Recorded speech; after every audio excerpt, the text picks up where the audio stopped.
Speaking of examples, I recalled the maybe killer example that Ayn Rand gave me, maybe the best example I've ever heard in my whole life, that concretized something. I was talking to her about a conversation I had had with David Friedman, Milton Friedman's son, who's an anarcho-capitalist and anti-concept. And Friedman was putting forward the idea that the answer to the problem Ayn Rand pointed out about conflicts between people without any means of resolution, where people, act as their own judge, jury, and executioner without a government, monopoly government. He said, well, the solution is that the competing governments, which is what he advocates, that's what this crazy view is, the competing governments would have treaties with each other. So the conflicts wouldn't escalate into violence because the companies would have treaties with each other that would spell out what happens in case of conflict between a customer of government A and a customer of government B.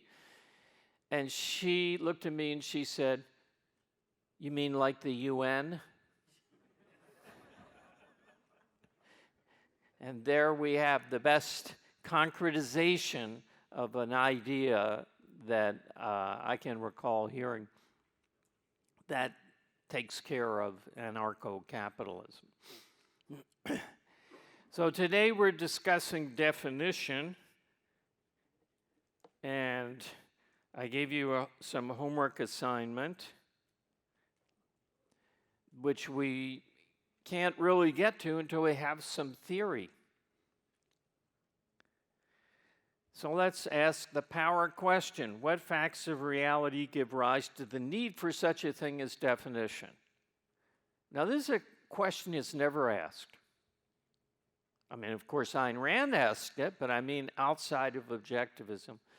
This question is never raised. Definitions are just there. That is, the process, the doing of a definition is just something that goes in logic books if they're not too symbolic logic oriented. It's just received tradition. Well, I mean, that's like asking why are there buildings or why is there air? Bill Cosby said he dated a philosophy major in college who went around asking, why is there air? And he thought that was a really stupid question because he knew why there was air. It was to blow up basketballs with. So why is there definitions? What are definitions for? What's their purpose? Well, let's look at some facts that give rise to the need for definition. Every word, except proper names, denotes a concept, and 30 to 50,000 words. 30 to 50,000 words, so you have 30 to 50,000 concepts, subtract, 2,000 for proper names, maybe. That's a hell of a lot of concepts. Each concept Ayn Rand likens to a file folder. It's a store of information about the units of the concept, just as a file folder is. Or a computer file, it would be like a database file on your computer. So that means you have 20 to 30,000 mental files. There's the problem that definitions exist to solve. Can you see that? That's what your files would look like without definitions. And notice that some of the papers are spilling out. You don't know whether a piece of paper really goes in one file or another.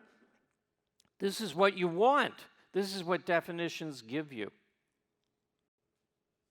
Definitions are a device for logically organizing concepts and tying the concept to its specific reference in reality. Notice they are not as is commonly assumed, the reverse. That is, they're not a device to diagnose a concrete and say whether it goes under the concept. It is not a test of class membership. It can approximately serve that purpose, but it's not the final authority. You can get some mileage out of looking at a concrete, remembering the definition, seeing if this thing has the defining quality, fits the definition, and saying, okay, it's a member of the class. But that is not legislative.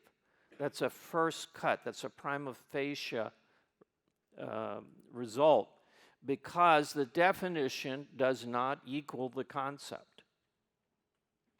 That's a tradition known as the analytic-synthetic dichotomy, which is very, very wrong. And read Leonard Peikoff's article in Introduction to Objectivist Epistemology to see the full ramifications of it. But that is not the purpose of a definition. It's not to come across a piece of paper and say, well, what file does this go in? No, it's to look at your files and say, oh, I know what this file contains. It's to tie the concept to reality, to give identity to the file for your use. And it does this by means of the genus differentia method. Why does it use the genus differentia method, and what is the genus differentia method? We'll get to that, but simply the genus is the wider category to which the thing belongs, and the differentia is what makes the thing you're defining special, defined, definite, different, isolated within that wider category. So what you do is you narrow down the entire universe to the concept and its nearest relatives. Then you distinguish it within that narrow field, which is pretty easy to do. And Ayn Rand points out that the genus differentia method, which we'll discuss in more detail in a minute, follows the principle of concept formation, that it involves seeing a range of measurements within a conceptual common denominator. So you start a little wider than the thing you're isolating, and you isolate within that. Why is it that way? Because that's the most efficient means of of knowing what's in that file. The genus is the wider category to which both the units and its nearest relatives belong, like the genus of triangle is polygon, the genus of man is animal, and the differentia is the characteristic or characteristics, it might be more than one, that differentiates within the genus the units from its nearest relatives. So for triangle, it's three-sided. That's the kind of polygon that a triangle is. That's three sides, not four, which would be a quadrilateral, or five, which would be a pentagon. For man, it's rational, the rational animal. Now, incidentally, speaking of rational animal, just so you get clearness, rational animal means the animal whose means of survival is reason. It doesn't mean that every human being is rational. It means that every human being has the rational faculty, which he may or may not use, and that faculty is his means of survival. So it's a biological statement. It is not a moral statement. So the full definition is the genus and the differentia. A triangle is a three-sided polygon. A man is a rational animal. Pretty simple stuff. Discovered by Aristotle. Did not exist in Plato. Discovered by Aristotle. Formulated by Aristotle. That's why we have these strange terms. Genus, which is genos in Greek, which means kind. Differentia is a Latin version of the Greek, which doesn't come to mind right now. but it means, the difference. Now, here's something that objectivists often get wrong. So, listen up. The definition is the label on the folder. The word is not the label on the folder. The folder for man does not say man as its label. It says rational animal. Man is the folder, the physical thing. You have to imagine that the folder is cut out to be M-A-N. Man, the word, is what binds the papers together, binds the data together. It is not the label on the folder. The label is what you use to do two things. Label on the folder. To remind you of what's in the folder. What is this file about? Oh yeah, rational animals. 3-sided polygons, right? And to allow you to organize the material in a logical way. Let's see what the next slide is. Yeah. The function of the definition, I'm going to explain here. The function of the definition is both logical and psychological. Logical, it gives the concept a firm identity. As opposed to what? Well, freedom. Yeah, that has to do with not being enslaved and having enough to eat and freedom from fear and no obstacles. And so you don't know what the concept really stands for. Definition gives it a firm identity by tying it to a certain set of units in reality. And this is what I was getting to, indicate its logical relation to concepts in its family tree, which is a word I'm using because I haven't introduced the term hierarchy yet. So let's just call it a family tree. It's ancestors and descendants. What do I mean by that? Well, if the label on the triangle folder says 3-sided polygon, it should go next to 4-sided polygon, which should go next to 5-sided polygon.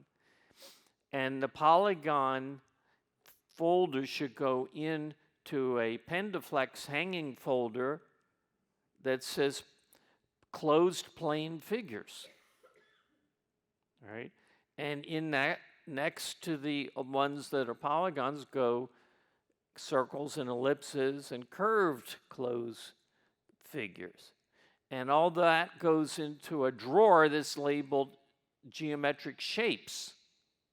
All right? 2-dimensional geometrical shapes. And that goes into a bank of files that says shapes, and that's in a room that says visual attributes. So that's what I mean by the definition, by its genus, allows you to place the folders in a logical relationship to each other. And when you get to isosceles, you know, oh, that's a triangle, 2 sides of which are equal. That goes in the triangle folder because its genus is triangle. I already have a folder that says triangle, which is defined as 3-sided plane figure. So that goes inside as a subfolder inside the triangle folder. So this genus differentia structure, because the genera, that's the Greek plural of genus, we don't say genus says, we say genera. The genera nest, right? Isosceles inside triangle, inside polygon, inside closed plane figure, in a 2-dimensional inside shape, inside visual. So they nest, and that gives us, preserves the logical order in the hierarchy or its family tree, because you know that the isosceles is a kind of triangle, and a triangle is a kind of polygon, etc. Very cool system. The psycho-epistemological function is that this nice filing cabinet system allows fast and accurate filing and retrieving from storage. So if you had to find, where was my file on tax data from last year, and you're in that first room where everything, it would take you 2 weeks to find, you have to open up each one. Is this it? No, I don't think so. And you put it back. You could never retrieve the information stored in the file, and that's the purpose of having the file, so you can retrieve what's in it, the data. So the advantage of the logical filing organized system where each file is labeled as to what its contents are is that you can get the information that you need right away. And when you get some new information, oh, the base angles of an isosceles triangle are equal. Huh. Well, let me store that away under the isosceles triangle. Where is that? Well, it must be in the triangle folder. Where's the triangle folder? That's a kind of shape. Yeah, I know shapes in the visual attribute room. Go here, and this must be this file. And you can file it pretty damn quickly. You know where it goes. So both adding to the database and taking things out of the database is quick. And speed is everything. Why is it everything? Well, imagine that we didn't have computers. Can you imagine that? I mean, some of us lived before we had computers. There isn't anything that a computer does that you couldn't do before, only much, much, much, much, much, much, much more slowly. All that a computer does, it doesn't make toast.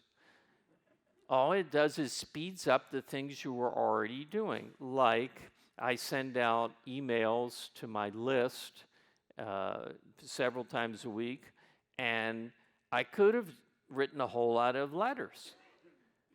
Put them in envelopes, 600 letters, copies of a letter, copying each one in a photocopier, let's say. Put them in envelopes, take them to the post office because it wouldn't fit in the mailbox, drive home and wait for them to get. So all that the email does is the same thing faster.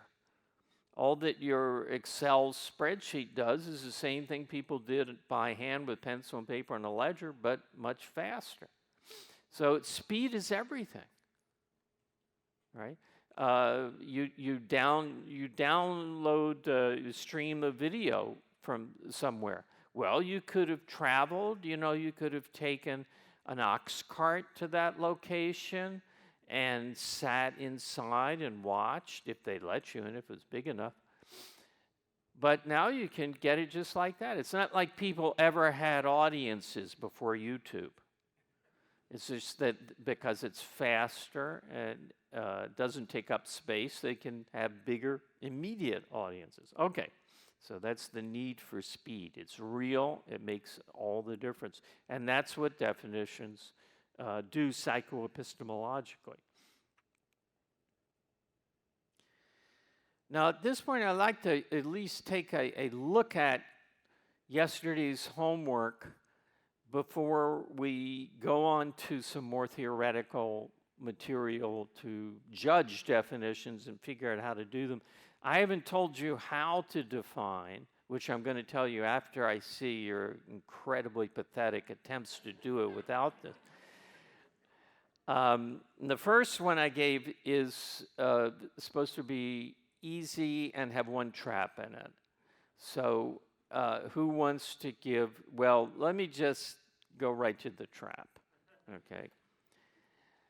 How many of you define 7 as the number following 6 and before 8?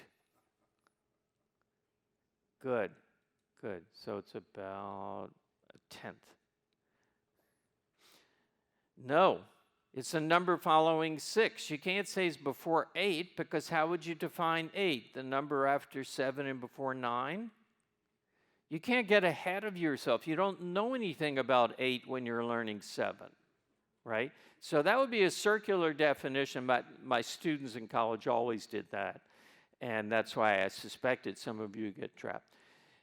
7 is the number following 6, and you cannot, and 8 is a number following 7, and that's the way the numbers are generated. There's no getting ahead of yourself to the next number and pulling back. Plus, it would be redundant. Why would you need that? It's not like there's 2 numbers following 6.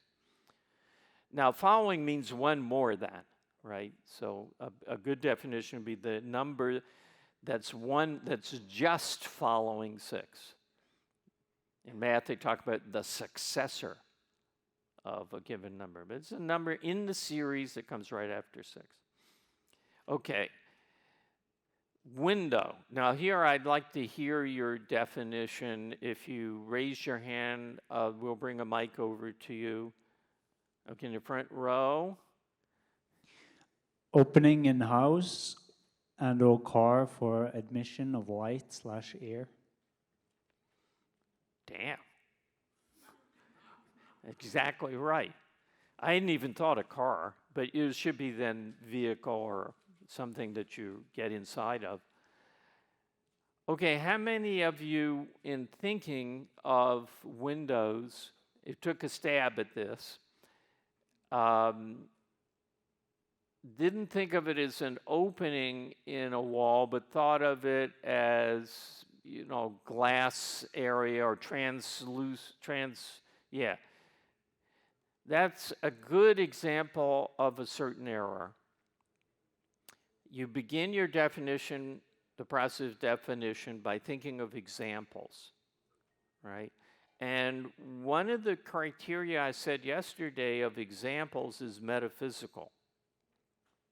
And I said that that was a short positive phrase rather than non-parochial, you know, when you define window, you don't want to just look at the window in front of you, right? You want to think windows across the ages and continents. And glass was not used in windows until, I don't know, 1300. It was not, the Greeks did not have glass for their window. The Romans did not have glass for the window. It's an opening. You cut into the wall. And the purpose of that, why did we do it? We want to let people see out, let light come in. Sometimes air come in, sometimes air, you know, is not an issue. And it doesn't have to be, the proof that it doesn't have to be that you can see out, that it's really light, is that there are translucent windows. In the beginning, an oilcloth or a gauzy material would be hung.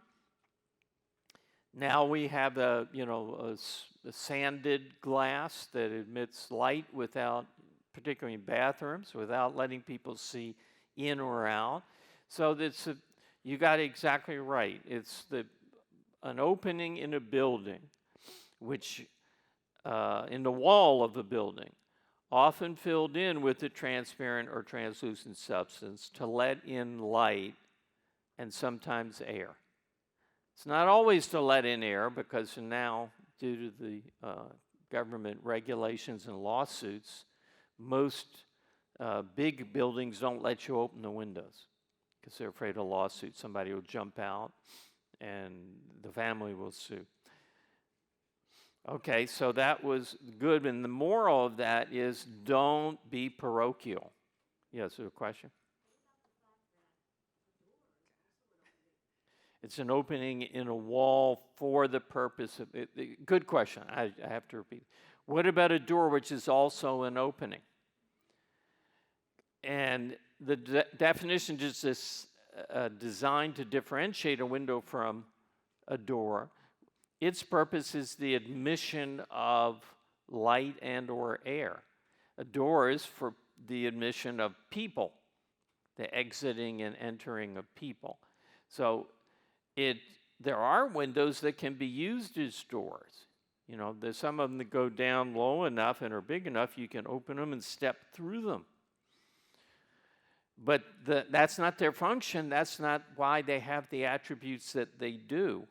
Whereas a door has the attributes that it does because it's for the purpose of admitting and letting out people. Another moral of the story, any man-made object you should always have in your back of your mind, is this metaphysical or man-made?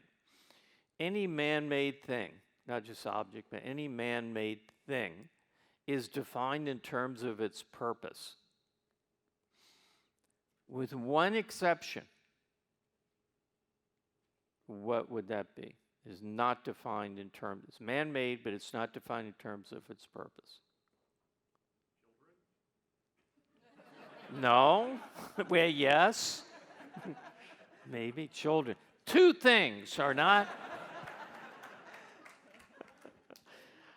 Junk, which overlaps children but not completely.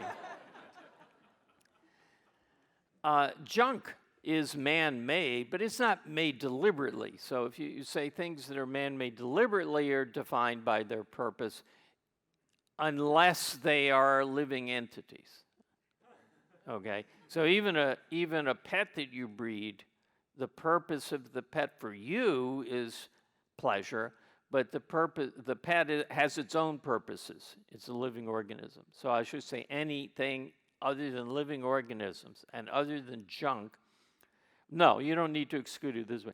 Anything other than living organisms which have their own purpose that is made deliberately by man is made for a purpose and defined in terms of that purpose. Why is it defined in terms of its purpose? Because man makes it and gives it the attributes that he wants to serve his purpose. This podium has the structure that it does because it's meant to be hold something for a lecturer at a convenient height without obstructing the view of the audience. So it's for its purpose that it gets the attributes that it does. That's why it's not 18 feet high or an inch off the floor. That's why it's not made of razor-sharp steel. That's why it's not made of paper. That's why, all of its attributes have been selected to serve the purpose. That's what man does when he makes something. So if you're trying to explain why, or not explain, but indicate in a condensed way what its attributes are, its purpose does that better than anything if it's man-made. So wouldn't it be a valid secondary definition for glass, and you say you produce a window? He says it wouldn't a secondary definition. Can't we still make room for the glass or other transparent, translucent substance that goes into a window? And he says factories make windows. No, they make sashes, or what do they call the window frames or something. I put it in my definition. I said a window is an opening in a wall of a building, often filled in with a transparent or translucent substance to let in light. And I decided air. You could add that. You said /air. You could add often air. But that's not essential. It's still a window if it can't be open. So the thing that fills the window is, even if it were called the window, is not a window. It's that which fills a window. But I don't think it is called that. How are we doing for time? We're like halfway. Okay, so let's take one more now. War. Then this gets a little harder. The point of the first one is not to be circular. The point of the second one is don't be parochial. And the third one gets to be kind of meaty and is not just in there to catch you in an error, to exhibit an error. I mean, I'm not trying to catch you as an end in itself. I want to catch you so I can teach what a given error is. The fact that I catch you is only gravy. War. Who has a definition of war that, all right, you want to get the gentleman here, Shell? The pursuit of political ends through force. The pursuit of political ends through force. The pursuit of political, now that has several virtues. It's short.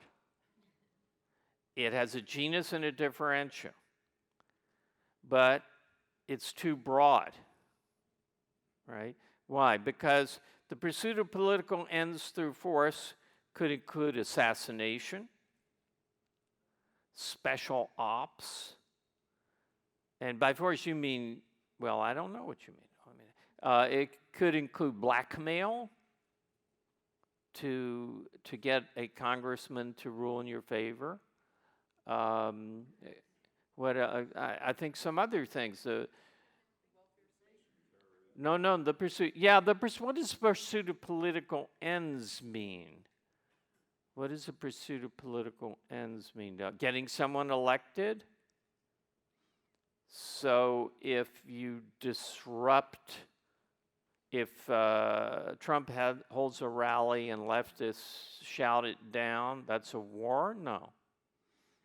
But it's vague also. But it isn't a bad beginning. So how can we improve that? Who has a better definition? All right, you had your hand up first. Can we get a mic here, Shell? I think the genus has to be a means of settling disputes between nations because it has to involve nations, a war, right? Yes, it has to involve nations or two groups within a nation.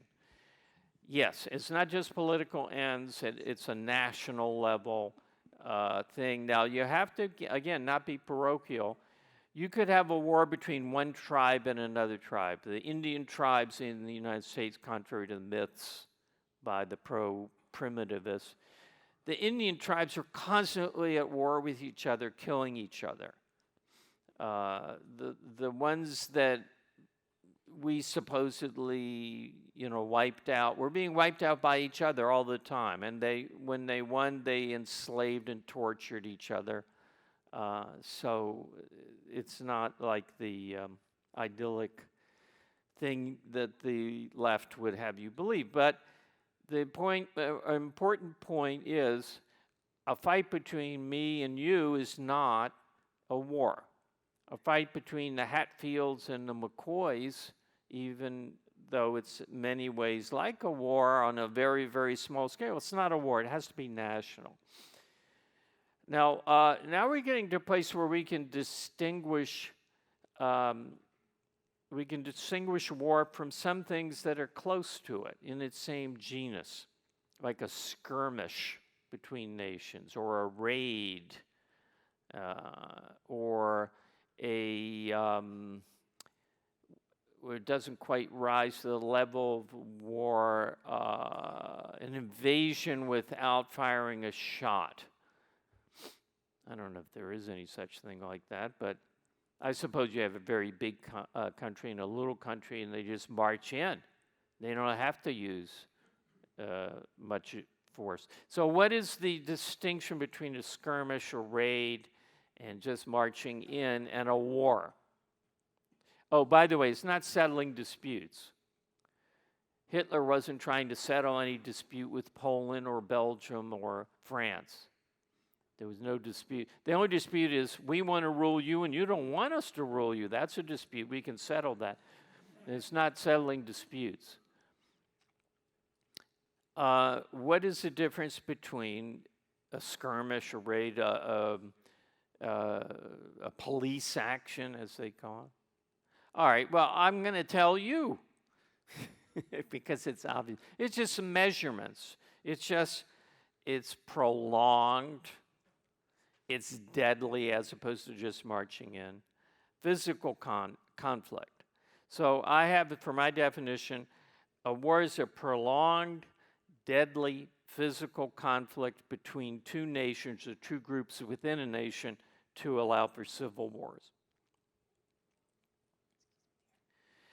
Nation is a little restrictive, you know, societies, tribes, you know, you could expand that a little, but that's it. That gives you the idea. Now, this would prevent the metaphorical use of war. Well, no, it would make it clear that the metaphorical use of war is metaphorical. So, Google is not at war with Microsoft. Okay? On the other hand, the Korean police action was a war, as everybody recognizes. And certain things that are tried to be pass off as not wars are wars. But if they're over quick, if we would have just bombed Iran, planes fly over, drop bombs, leave, and say to Iran, don't ever try that kind of thing before again, or we'll hit you harder. That's not a war. That's not a war. And we didn't need to go to war with Iran after 9/11. We should have bombed the hell out of them like that, and a few other countries. Okay, I think I want to do some more theory before we take up the next three, which are really fabulous terms to define. You really get something. But I think it's better now to go to the rules of definition, which we've sort of teased out most of here. The first rule of definition is the rule of genus and differential, which we've already covered in effect. The definition must consist of a genus and a differential, and it must consist of only a genus and a differential. By the way, these are not commandments handed down to Moses. These are the attributes that best fit a definition to do its job. So there can be certain exceptions, which involve, for instance, it occurs to me, concepts near the perceptual level that are visual, you should include something about what they look like, even if that's not going to be your final definition. That does not contradict that in general, the definition must consist of a genus and differential and nothing else. It's the and nothing else that's a little bit contextual. But very rarely will you run across that kind of situation. Second is incidentally, these are my adaptation of Aristotle's rules. So it's like Aristotle plus Harry Binswanger's understanding of objectivism filtered into the rules that are not very far from the traditional rules but are given an objectivist orientation. The rule of reference. The definition must specify a group of reference in reality. Like faith is the substance of hope. Doesn't specify any reference in reality. You don't know what that means faith is. So it can't be circular, like 7 is the number before 8. That doesn't specify any reference in reality, because what's the number for 8? Fear is the emotion of being afraid. That's circular. So you can't give a synonym, fear and afraid are the same thing. You can't be circular. You can't be vague. It has to be clear and specify a set of reference in reality, because that's what its job is to do. It's to tie the concept to reality. It can't be metaphorical, which is another way of being vague, really. Architecture is frozen music. A nice statement. Because there are certain things in common between music and architecture, such as repetition of a theme and rhythm. But architecture is not literally frozen anything, unless it's ice architecture like they have in Montreal in the winter, or maybe it's Ottawa. Third rule, the rule of scope. The definition must have the same scope as the concept that it defines. as it's often put, traditionally, definition can't be too narrow or too broad, and the standard is the concept that you're defining. And here we get to make a nice little excursion into philosophy. Plato, not knowing this rule, but Plato used the fact that we want to match the concept to the right instances to say you can't ever know anything in this world. Because how do you know what the scope of the concept should be before you define it? Like a chimpanzee. So you define man in a way that includes a chimpanzee, and you want to say, well, that's too broad. It includes a chimp. But how do you know a chimp shouldn't be in there if you haven't got a definition to tell you the scope of the concept? So in order to know the right answer, you have to know what is the answer. In order to judge the right answer, you already have to know the answer. So you must have known everything from before birth when you inhabited the world of forms and your soul communed with them. That's pretty obvious conclusion to draw. The answer to that is a definition is the end of the concept forming process, not the beginning. First, you form the concept, which means you integrate a certain kind of unit. Then you name what you did, and that's the definition. Name in an elegant and efficient way for information processing what you already did. So what first appears is your awareness of some similarities and differences among things in reality. Hey, my mother looks different from that chimpanzee, and so does my father, and so does everyone. This look very different and act very different. Yeah, the chimp is similar to them compared to my dog, but still, the chimp is different from them, from all the things I'm calling people, man, right? So then you try and name, well, what is that difference? Well, they can talk.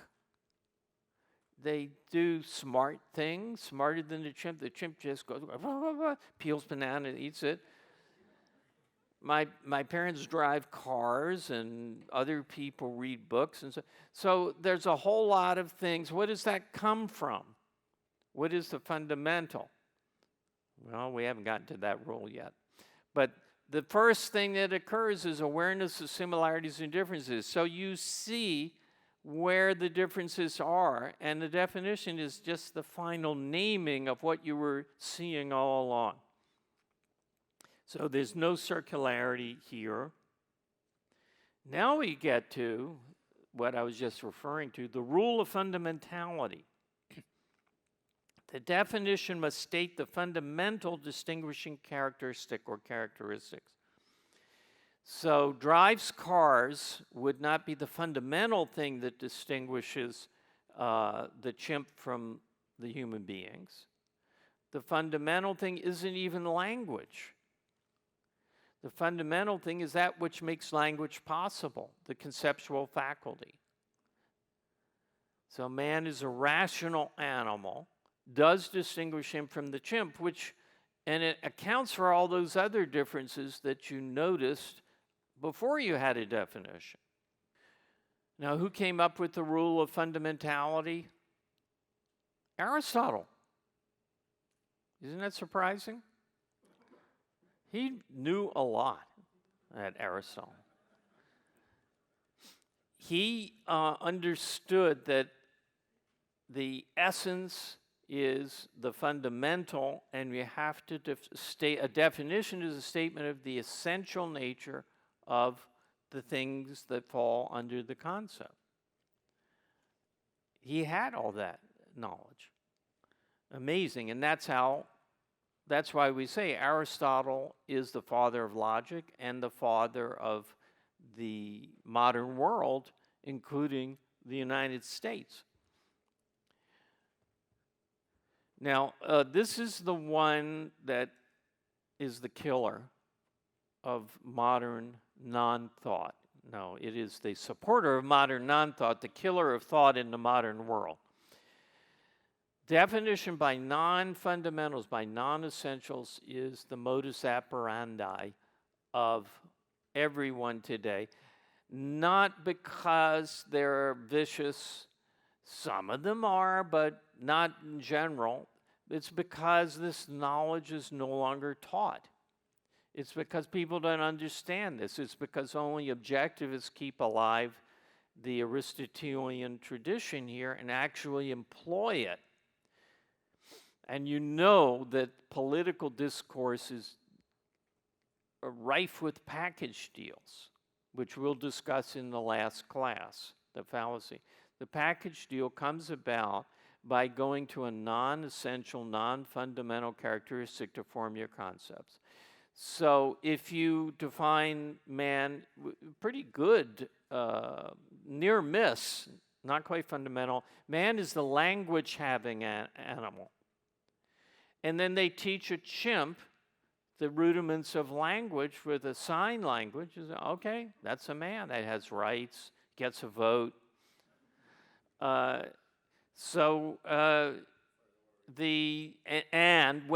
important, that is actually not the worst thing. More important, when you look at human being, they're talkers. So you would never come up with, for instance, man has to be free because the mind can't function under force. People can talk under force. If man is a talking animal, what's the significance of force? Then it should be man should not be gagged or something. But if you want to tie him up hands and legs and throw him into a dungeon, that's fine. He can talk down there.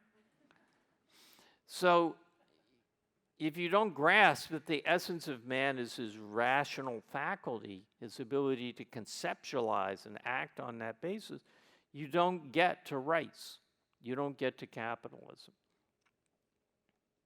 So this is the biggest rule for what separates good thinking from bad thinking. This is it. And we bid farewell to that for another rule which is second in importance to that, the rule of unit economy. The definition must be a single economical sentence. It must obey the crow. And I have some examples from history in my book of definitions that violate that. Inquiry is the controlled or directed transformation of an indeterminate situation into one that is so determinate in its constituent distinctions and relations as to convert the elements of the original situation into a unified whole. Who do you think came up with that? John Dewey. John Dewey. Now, you want a unit economical definition of inquiry? I got one for you. I made it up. Inquiry is a systematic process of gathering information about a delimited subject. Holdable, right? Obeys the crow. That is, obeys the fact that the human mind in one frame of awareness can only hold a few units at a time. The other one, the later words push out the earlier words. So this is a very often violated rule, and you can think of it as the limits as you're writing on a label on a file folder.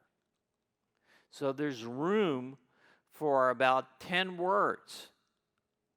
After that, you can't fit it on. You're not writing an essay on what's in that folder. You're trying to, as quickly as possible, indicate what's in that folder. So when you're looking for the folder on asteroid or racism or something, you know what's in that folder. You hear the word racism, you know what it is because you got a short description of it that you can grab the file right away. You can add to it right away. So it's a psycho-epistemological device. It's a tool. Definition is a tool. It is not the living, beating heart of the concept. It is a tool for getting to that into that file. Dr. Pearson has it. You're not really indicating what's in the folder, are you? Because the units aren't in the folder. No, you are The units indicating. aren't in the folder, right? No, they aren't. No. So you're not. Your definition. You're indicates- indicating. You're not like. You're not, what's in the folder is the knowledge about the units Yes. rather than the units. Yes. So And, the definition. The definition. but the definition tells you what those are. Like a rational animal tells you that it's this kind of being, not the chimp. right, that's- and those things are not in the folder. They're not in the folder. Yeah. Okay. Right, Well, right. leave it at that. No, this is an error that I once made. I made for like 50 years until Alan Gotthelf objected to it. And Dr. Pearson found this even in my book. It appears. I have to go check it. I used to think that the file folder held the units.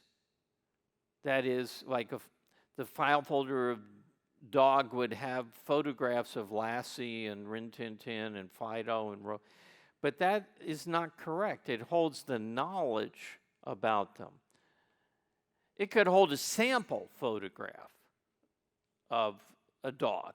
That would be a good idea. A few famous dogs. But it is not a collection of everything you've ever known it's not a collection of every dog you've ever encountered or will encounter. It doesn't contain the units, it contains the knowledge about the units. The attributes of a dog are stored there. And the purpose is so when you see one and you identify it as dog, all that information gets downloaded potentially, gets activated, and can be accessed by your conscious mind. It goes into, in effect, working memory.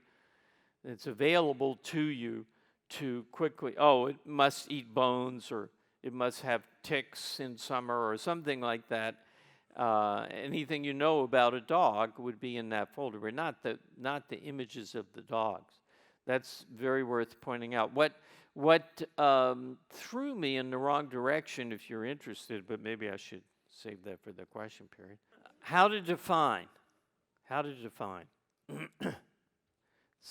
So then we'll do the next three for homework using this method. Give some examples of the concept. You can't do anything without examples. And some means 3, 2 minimum, 4 maximum.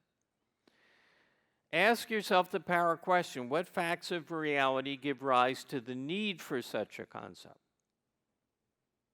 Sometimes the answer will be none. It's just something I hear like white privilege. It's really a phrase, but what facts of reality give rise to the need for that? The need for leftists to bludgeon people who advocate freedom over the head. So there's no facts of reality give rise to need for some concepts, but the ones we're going to deal with are going to be legitimate concepts. Give some examples of its nearest relatives. Like with war, I gave skirmish and marching in without opposition. Then we get to the 2 main points. Identify the genus, which is that which is in common with the units of the concept that you picked as your examples and the nearest relative. Identify the genus, right? That is so important. I had an earlier lecture where I said, to be a genius, identify the genus, in that witty way I have. This is the step that opens the door to getting it right. And then the next step, which is really all there is is to identify the differential, which you can do because you have the genus. You say, well, what makes a war different from a skirmish, a raid? Well, it goes on longer, really. I mean, and it might be more deadly. It's more obviously deadly. So that is just like an extreme of measurements. Once you've got the genus, it's usually pretty easy to differentiate within the genus. Formulate the definition. Write it all out. By all, I mean write out the long-winded one. Then essentialize it, condense it down, boil it down, make it as short and sweet as possible because you're writing the label. And then and only then, I would do test against the rules. Test against the rules. You need to have something to test. You can't start out with the rules. The rules are a criteria you apply to something that you've got. So first, get something. So really, now to condense this down, all it's saying is examples, genus, differential. I think that is all the theoretical material I have for today. And we have how many minutes left? You're just about to 2 minutes. Good. So I was going to say why I made the mistake I did, and it's thinking that the concept has in it the units. And it's because you form the concept by integrating the units. And she talks about blending them into a new mental unit. But that is the tying of them all to the word. The new mental unit, the concept, is embodied in the word. The word stands for the concept in the sense that the word is that to which all the units are linked, but it is not the content of the concept. The content of the concept is what you know about all those units. So you have a word that you can apply to, oh, there's a dog, there's a dog, there's a dog, there's a chair, there's a chair, there's a chair. But what chair means to you is the content, your knowledge of chairs. Well, there's a chair, so it must have been made by a man. Incidentally, a beanbag and a stump, neither of them are chairs. If you were here yesterday, it doesn't go to the question that was being discussed there, but a beanbag, you can sit on. It's a seat. I think that's what they really meant. It's a seat. Something you can sit on. But a chair is a man-made object with legs and a back. Your knowledge of a chair is the content, it's what's in the file folder. If you're going to use the file folder analogy, and boy, it's very, very potent. What's in the file is knowledge about, the attributes of the things that the word connects to, the reference, the units of the concept. So that's just where we need to say, see you tomorrow.